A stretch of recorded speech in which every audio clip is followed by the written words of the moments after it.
Nellore ఆటోనగర్లోని NUDA కార్యాలయంలో మీడియాతో మాట్లాడిన నుడా చైర్మన్ కోటంరెడ్డి శ్రీనివాసులరెడ్డి సవాళ్లను స్వీకరించి నుడాను రాష్ట్రానికే రోల్ మోడల్ గా తీర్చిదిద్దుతామని తెలిపారు.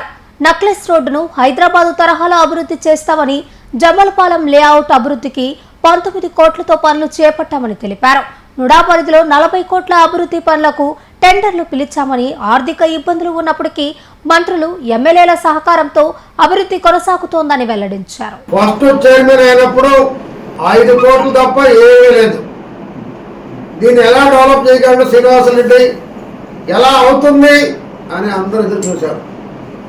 1 సంవత్సరం అయితే దాదాపు 9 నెలలు ఆఫీస్ కూడా లేదు, కొత్త కాబట్టి మాకు దొరకల. నేను అయిన తర్వాత ఆనాడు దాదాపు 55 కోట్లతో అభివృద్ధి చేశాం. 55 నుంచి 60 కోట్లతో 33 కోట్లు ఎన్టీఆర్ నక్లెస్ రోడ్ అండ్ దాని తర్వాత కొన్ని పార్కులు. ఇప్పుడు ఉన్నటువంటి మన పిచ్చడి కళ్యాణ మండపం దగ్గర ఉన్నటువంటి తారక రామ పార్కు గొప్పగా చెప్పుకోవాలి. ఆ స్థలం అనేకవంతం కాకుండా ఆనాడు బాలాజీ నగర్లో, ఆదిత్య నగర్లో ఉన్నటువంటి ఎస్పీ బాలసుబ్రహ్మణ్యం పార్క్, అనేక పార్కులు ఆ రోజు నారాయణ గారి సహకారంతో చేయడం జరిగింది. మరి నెల్లూరు చెరువుకి ఒక నెక్లెస్ రోడ్ హైదరాబాద్ టైప్ లో చేయాలని ఆ రోజు అమృత నిధులు, కార్పొరేషన్ నిధులతో బ్రహ్మాండంగా మహానాయకులు నెల్లూరుకు మంత్రులు అయ్యారు, ఎమ్మెల్యేలు అయ్యారు. ఎవరో కాంది మన నెల్లూరుకి ఇలవేల్పోయినటువంటి ఎరగాలమ్మ తల్లికి ఘాట్ అనేది ఇప్పుడు దాకా లేదు. అటువంటి ఘాటు కట్టే అదృష్టం నాకు రావటం నిజంగా అది పొరగల శుభ్రతం. ఒక నెల్లూరుకి సాయంత్రం అయితే ఏ ప్రజలు ఆనందభరితంగా ఉండేదానికి, కూర్చునే దానికి ఒక స్థలం లేదు. అటువంటిది నేను ఆలోచించి ఆనాటి మంత్రి నారాయణ గారితో మాట్లాడి ఆడొక నెక్లెస్ రోడ్ కట్టించి దానికి ఎన్టీఆర్ నెక్లెస్ రోడ్ అని పేరు పెట్టడం జరిగింది. అది ముమ్మాటికి ఎన్టీఆర్ నెక్లెస్ రోడ్డే. ఇప్పుడు గణేష్ ఘాట్ వచ్చి కొంత పెట్టుకున్నా, నేను దేవుడు భక్తుండే, గణేష్ ఘాట్ పెట్టినా ఎన్టీఆర్ నెక్లెస్ రోడ్లో భాగం మాత్రమే. దీని ప్రశ్న అందరూ గమనించాలి. ఎంతసేపు గణేష్ ఘాట్ అని రాస్తున్నారు. ఆ రోజు ఉపరాష్ట్రపతి వెంకయ్య నాయుడు ఓపెన్ చేసింది కూడా ఎన్టీఆర్ నెక్లెస్ రోడ్ పేరే. కార్పొరేషన్ లో తీర్మానం అయింది కూడా ఎన్టీఆర్ నెక్లెస్ రోడ్ పేరే. దయచేసి ప్రెస్ వారు రిక్వెస్ట్ చేస్తున్నా, ఎన్టీఆర్ నెక్లెస్ రోడ్ లో గణేష్ ఘాట్ భాగం మాత్రమే. మరి ఆనాడు టైంలోకి ఎన్నికలు రావడం, ఆగిపోవడం, తర్వాత వైసీపీ ప్రభుత్వం దాని గురించి పట్టించుకోకపోవడం, ఆనాటి ఎమ్మెల్యే సేదరెడ్డి గారు కొంత రోడ్ వేసి కొంత డెవలప్ చేయడం. అదే రకంగా మేము ఫస్ట్లో డెవలప్ చేసేటప్పుడు అప్పుడు ఎమ్మెల్యే సేదరెడ్డి గారు అపోజిషన్లో ఉన్నా నేను మాట్లాడితే మాకు కోఆపరేట్ చేయడం జరిగింది అన్నాడు. మరి నేను మళ్ళీ రెండోసారి నుడా చైర్మన్ ఎన్నికలకి గందరగోళం పరిస్థితుల్లో రోడ్డు పగిలిపోయి దాదాపు 2 కోట్లతో టెండర్లు పిలిచి 2 ఆర్చులు అక్కడ ఎన్టీఆర్ నెక్లెస్ రోడ్లో భాగమైన గణేష్ ఘాట్ పక్కన ఒక ఆర్చి, ఇక్కడ ఎరగాలమ్మ గుడి దగ్గర 2 ఆర్చులు కట్టడం, 2 ప్రపోజల్లు పెట్టాం. అదేదో గణేష్ ఘాట్ కొంత మార్చమన్నారు. ఈ పక్క 2 కూడా అయిపోతున్నాయి. అదే రకంగా ఈరోజు 2 కోట్లతో దాన్ని అభివృద్ధి చేశాం. దశల వారీగా ఎమ్మెల్యే గారు సేదరెడ్డి గారు నేను కలిసి ఆ నెక్లెస్ రోడ్ని హైదరాబాద్ నెక్లెస్ రోడ్ని మరిపించే విధంగా దాన్ని చేస్తామని కూడా మనం చేస్తాం.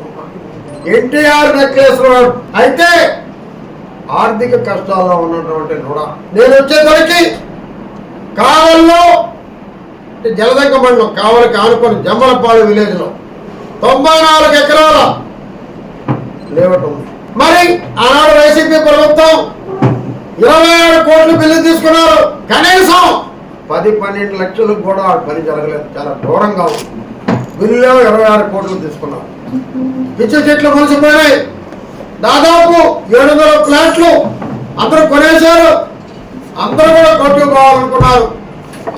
మరి ఆ ఎన్టీఆర్ స్మార్ట్ సిటీ పెట్టిందే ఆనాడు ఎమ్మెల్యే లేఅవుట్, ఇప్పుడు ఎన్టీఆర్ స్మార్ట్ సిటీ పేరు.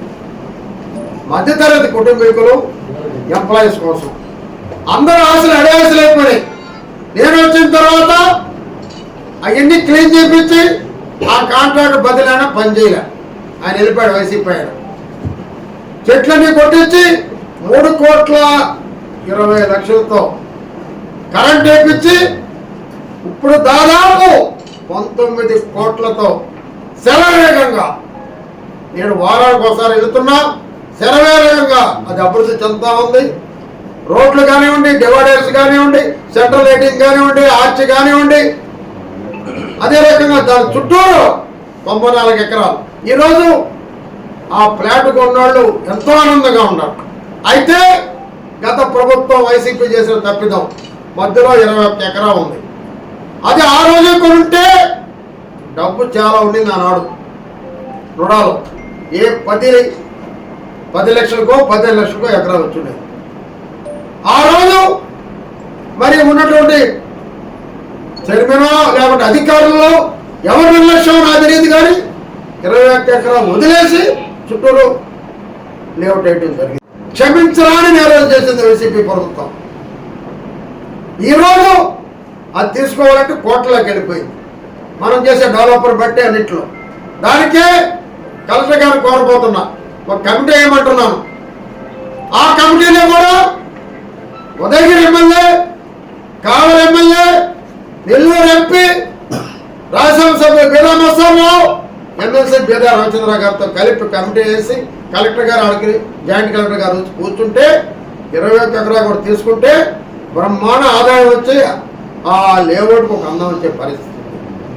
రుణానికి ఆదాయం పెంచుకోవాలనే ఉద్దేశంతో సరేపల్లి ల్యాండ్లు చూస్తున్నాం, కొంతమంది ఆక్రమణలో ఉన్నాయి. మరి నిన్న ఆ నుంచి కలిగిరికి పోయాం. కలిగిరిలో 16 ఎకరాలు మాకు ఆల్రెడీ వచ్చేసింది. దాన్ని స్టార్ట్ చేయబోతున్నాం కొంత. అక్కడ 53 ఎకరాలు ఉంది. ఇండస్ట్రియల్ గారు అడిగారంటే నేను కలెక్టర్ గారితో ఇంటర్వ్యూ అడిగాను.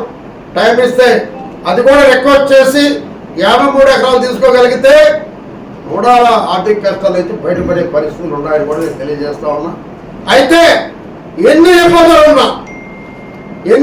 ఉన్నా దాదాపు 30 కోట్లతో ఈనాడు టెండర్లు పెట్టడం జరిగింది.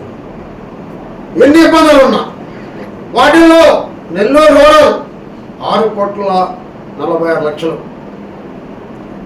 నెల్లూరు సిటీ 2,17,00,000, ఆత్మకూరు 2 కోట్లు, కోవూరు 4.5 కోటి, సర్వేపల్లి దాదాపు 3 కోట్లు, ఉదయగిరి 1,70,00,000, కావలి ఇప్పటికే 3.5 కోటి ఇచ్చాం, మరో 10 కోట్లు రేపు ఇవ్వబోతున్నాం. కందుకూరు దాదాపు 12.5 కోట్లతో పనులు చేసాం, చేయబోతున్నాం. మరి కందుకూరులో కూడా లేఅవుట్ ఉంది. ఆ లేఅవుట్లో కూడా మొత్తం 162 ప్లాట్లు ఉంటే 123 ప్లాట్లు అయిపోయినాయి.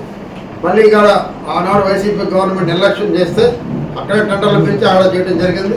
కావిల్లో ఇంకా 400 ప్లాట్లు ఉన్నాయి. దాదాపు 40 కోట్ల రూపాయలు వచ్చే పరిస్థితి ఉంది అక్కడ మాకు. దానికన్నా పెరగచ్చు కూడా డెవలపర్ చూసి. అక్కడ 19 కోట్ల కాంట్రాక్టర్ పోయినా 28 కోట్ల దాకా రుణాకు వచ్చే అవకాశం ఉంది. ఇవన్నీ కూడా జిల్లా సమగ్రాభివృద్ధి కోసం కృషి చేస్తున్నాం. మరి పని చేయాలని తత్వం నాలో ఉన్నా ఆర్థిక ఇబ్బందులలో కొన్ని చేయలేకపోతున్నాం. ఖచ్చితంగా జిల్లా సమగ్రాభివృద్ధికి కృషి చేస్తాం, చేసి తీరుతాం. నాయకుల మంత్రుల అండదండతో ల్యాండ్లు తీసుకుంటాం, ల్యాండ్ బ్యాంక్ తీసుకుంటాం. రామానాయుడు గారు అడిగాం, చంద్రమోహన్ గారు కూడా చూస్తున్నారు. అదే రకంగా నారాయణ గారికి చెప్పాం. కలెక్టర్ గారి దగ్గరికి పోతున్నాం. ఉదయగిరి ఎమ్మెల్యే సురేష్ గారిని అడిగాం. 94 ఎకరాలు వింజంపూర్లో ఉంది, 53 ఎకరాలు మన కలిగిరి రోడ్డు మీద ఉంది, 15 ఎకరాలు కలిగిరిలో మన నిర్ణయం తీసుకోవడం, ఇక్కడ పోయి చూసి రావడం జరిగింది. ఇవన్నీ కూడా ప్రజా అవసరాల దృష్ట్యా పార్లమెంటు పరిధిలో ఉన్నటువంటి మా ఒక అభివృద్ధి పథకాలు నడిపించాలని మాకు మంచి ఇంజనీర్లు ఉన్నారు, మంచి ఆఫీసర్లు ఉన్నారు. మా ప్రయత్నం చేస్తున్నాం. అయితే ఈరోజే చూశాను ఒక పత్రికలో ఎన్టీ రామారావు గారికి అంటే దాంట్లో గణేష్ ఘాట్ అని రాశారు. నేను కూడా భక్తుండే. మరి కూడా చెప్తున్నా, ఎన్టీఆర్ నెక్లెస్ రోడ్డు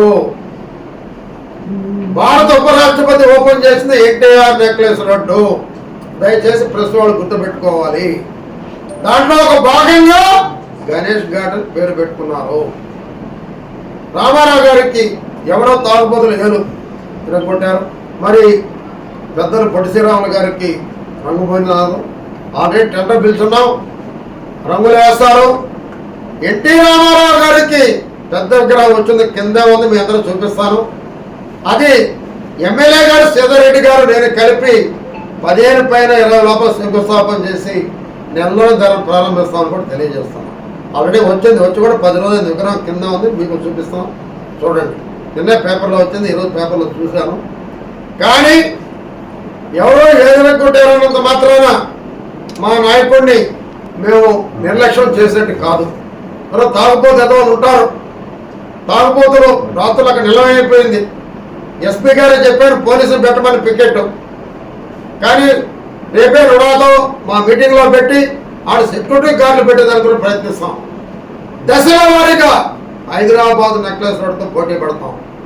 దాని వెనక డీకేడబ్ల్యూ కాలేజ్ వెనక ఆనాడు మంత్రివర్యులు నారాయణ గారి సహకారంతో 2 ఎకరాలు తీసుకోవడం జరిగింది. విజయవాడకి నేనైతే ఇప్పుడు 20 సార్లు తిరిగాను. ఆ 2 ఎకరాల్లో కూడా ఒక కొత్త వెరైటీ పార్క్ లేకుంటే నెల్లూరుకు ఉపయోగపడేది ఏమిటి, నెల్లూరు మొత్తం ప్రజానికం ఒక సేవ తీర్చుకోవడానికి ఎలా ఉండబోతుంది అనేది ఒక ఫుడ్ కౌంటర్లు కానివ్వండి, ఫుడ్ కోర్టులు కానివ్వండి, అన్నీ కూడా ఎమ్మెల్యే గారు మేము మాట్లాడుకొని, రోడ్ల ఎమ్మెల్యే గారు మేము మాట్లాడుకొని దాన్ని అద్భుతంగా అభివృద్ధి చేస్తామని కూడా మీకు తెలియజేస్తున్నా.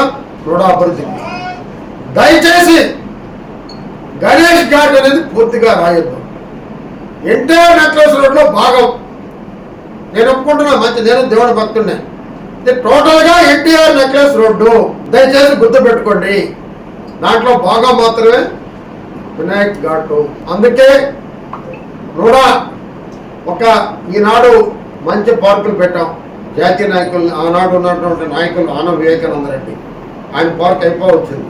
అది కూడా 2-3 వారాల్లో నెక్స్ట్ మంత్లో ఓపెనింగ్ జరిగిపోతుంది. అదే శ్రీధర కృష్ణారెడ్డి గారు, ఆయన పేరుతో కూడా పార్క్ పెట్టాం. అదొక వెరైటీగా కట్టబోతున్నాం. దాంట్లో ఇప్పుడు సమావేశాలు కానివ్వండి, ట్రైనింగ్ క్యాంపులు కానివ్వండి, ప్రజలకు పెట్టుకోవడానికి. అదే రకంగా తొందరలో రేపు నారాయణ గారి చేత ప్రకటింపజేస్తాం. ఒక సెల్ఫీ పాయింట్ కూడా పెట్టబోతున్నాం నోడా తరఫున. ఆంధ్ర రాష్ట్రంలో లేని విధంగా పెట్టబోతున్నాం. అది ఎట్లా అయిందనేది త్వరలో నారాయణ గారు ప్రకటిస్తారని కూడా నేను తెలియజేస్తున్నాను. ఏది ఏమైనా ఆర్థిక కష్టాలున్నా నోడాను మాత్రం సమగ్రంగా నెల్లూరు జిల్లాలో అభివృద్ధి చేస్తాం. ప్రతి కాన్స్టిట్యున్సీలో నోడా ముద్ర ఉంటుంది. కాలువలు కానీ, పార్కులు కానీ, ఎనీహా ఏ పనులనే కూడా ఈరోజు జిల్లా వ్యాప్తంగా కూడా టెండర్లు పిలుచున్నాం. డబ్బులు లేవని అనుకున్నా పిలుచున్నాం, బిల్లులు ఇస్తున్నాం, తప్పకుండా అభివృద్ధి చేస్తాం. నోడా అంటే నెల్లూరు జిల్లాలో ఆర్థిక ఇబ్బందుల్లో ఉన్నా కూడా మంత్రుల సహాయంతో, ఎమ్మెల్యేల సహాయంతో బ్రహ్మాండంగా అభివృద్ధి చేస్తామని, చేసి చూపిస్తామని కూడా మీకు తెలియజేస్తూ, అతి త్వరలో ఎన్టీఆర్ బొమ్మను శంకుస్థాపన చేయబోతున్నాం. 10-15 రోజుల్లో. వచ్చే నెలలో ఓపెనింగ్ జరుగుతుంది. పొట్టి శ్రీరాములు బొమ్మ గారికి రంగులేయడం జరుగుతుంది. అన్నీ జరుగుతాయి. ఎన్టీఆర్ నెక్లెస్ రోడ్ని బ్రహ్మాండంగా తీర్చిదిద్దబోతున్నాం అని కూడా తెలియజేస్తాం. ఒక కౌన్సిలింగ్ సెంటర్ లాగా వాళ్ళ కుటుంబాలు ఎందుకు నాశనం అయిపోతున్నాయి అనే దాని మీద కూడా అక్కడ ట్రైనింగ్ కానివ్వండి, ఇట్లా పుట్టినరోజులు చేసుకున్నానికి కానివ్వండి, అన్నిటికీ ఆ పార్క్ ఉపయోగించినట్టు ఆంధ్ర రాష్ట్రంలో అది మొట్టమొదటి అవుతుందో, రెండోది అవుతుందో తెలియదు. అదే రకంగా నెల్లూరులో మొదటిగా పార్కుల దగ్గర ఇప్పుడు లైబ్రరీలో చదివే రోజులు పోయినాయి. కానీ ఇండియాలో 1వ 2వ నాకు తెలియదు. సింగపూర్లో టైప్ ఉంటుంది, మినీ లైబ్రరీలు, చిన్న సైజ్, దాంట్లో బుక్స్ ఉంటాయి. చందమామ కాడి నుంచి కాంపిటీషన్ ఎగ్జామ్స్ వరకు ఉంటాయి. అది చదువుకొని పిల్లలు మళ్ళీ అక్కడే బుక్ పెడతారు. అటువంటివి కూడా ఒక 5 సెంటర్లో వాటిలో ఏర్పాటు చేయబోతున్నామని కూడా తెలియజేస్తుంది.